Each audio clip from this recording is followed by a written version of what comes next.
हमने इस election mornings में मुलाकात इंटरेस्टिंग कैंडिडेट से, उनसे जिनके बारे में आप आमतौर पर शायद थोड़ा कम सुनेंगे, जी, तो हम उनके बारे में आपको बताएंगे। एक खातून हैं जो कि खवातीन वैसे भी हमारे यहाँ पर सियासत में जरा कम ही है, इलेक्शन तो बहुत ही कम लड़ती हैं, बिल्कुल रिजर्व सीट पे ज्यादा आ जाती हैं, बिल्कुल। लेकिन ये एक खातून ऐसी हैं कि जिन्होंने NA1 से इनका ताल्लुक है, NA1 चित्राल, तो चित्राल से इनका ताल्लुक है और ये इलेक्शन में खड़ी हुई हैं। सऊदी अरब में ये लेक्चरर थी, पढ़ाती थी, बड़ी लिखी खातून, वहाँ से जब यहाँ पर आई तो उन्होंने यहाँ पर आकर इलेक्शन लड़ने का फैसला किया। अब इनके क्या अज़ाइम हैं, क्या मकासद हैं, क्या करना चाहती हैं ये चित्राल के लिए, चित्राल की ख़वातीन के लिए ख़ास तौर पर, इनसे हम बात करेंगे। हमारे साथ मौजूद हैं जी मैमूना शाह साहिबा। अस्सलाम वालेकुम। वालेकुम अस्सलाम सर, कैसे हैं आप?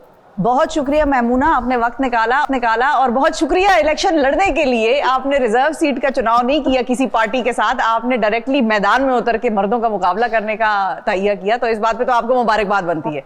ये बताएं, ये फैसला कैसे हुआ कि आपने इलेक्शन लड़ना है, पॉलिटिक्स में आना है? अच्छा भला आप सऊदी अरब में पढ़ा रही थी, पाकिस्तान में तो सियासत बड़ी मुश्किल है। बहुत शुक्रिया, thank you for inviting me to your show. और मुझे बड़ी खुशी होती है जब आप लोगों के थ्रू मेरा जो मैसेज है वो लोगों तक पहुंचता है, बिल्कुल मेरे चित्राल कबाब को। लेकिन सियासत में आने का मकसद ये है कि मेरा कनेक्शन चित्राल के साथ, मेरी जाए पैदा है, मेरी डॉटर चित्राल हुई है, लेकिन आपको पता है कि जो हमारी एजुकेशनल अपॉर्चुनिटी है वो कम होने की वजह से हमें चित्राल बाहर जाना पड़ता है। तो मेरे लिए ये बाइस एजाज़ था कि मुझे मुल्क से बाहर जाकर भी पढ़ाने का मौका मिला, लेकिन मेरा जो कनेक्शन चित्राल के साथ है वो हमेशा बहुत मजबूत रहा। मैंने एक चीज़ ये ऑब्जर्व की कि इतना अच्छा गुजर जाने के बावजूद हमारे चित्राल के जो हालात, जो लोगों का लिविंग स्टैंडर्ड है, जो वहाँ की बुनियादी सहूलियात हैं, वो अभी भी मतलब ना होने के बराबर। तो मैंने सोचा कि क्यों ना, अगर अल्लाह ने मुझे ये सलाह दी है तो क्यों ना मैं सामने आऊं, क्यों ना मैं अब ये आपने तय किया, बड़ा अच्छा किया कि आपने अपने शहर के हालात देखे और आपने उन हालात को बदलने का फैसला किया। आपके घर में, ख़ानदान में कभी किसी ने सियासत की है या आप पहली हैं जिन्होंने ये कदम उठाया? नहीं जी, I am the first one. मेरा कोई पॉलिटिकल बैकग्राउंड नहीं है।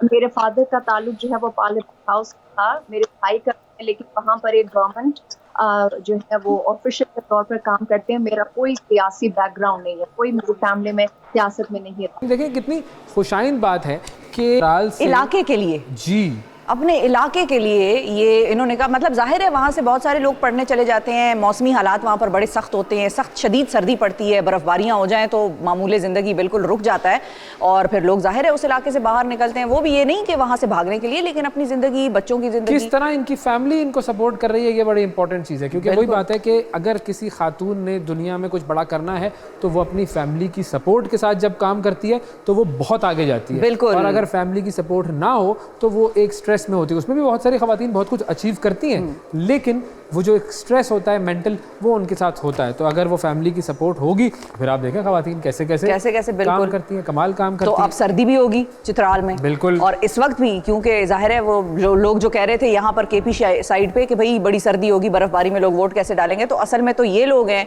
जो बर्फबारी में कैंपेन कर रहे हैं और इनके लोग हैं कि जिन्होंने इनको वोट डाला। तो जैकेट पहन के वोट डालें, जैकेट पहन के गरम थोड़ा सा आग ताप कर ऐसे हाथों को यूं करें, गरम गरम लगेगा, फिर वोट डालें।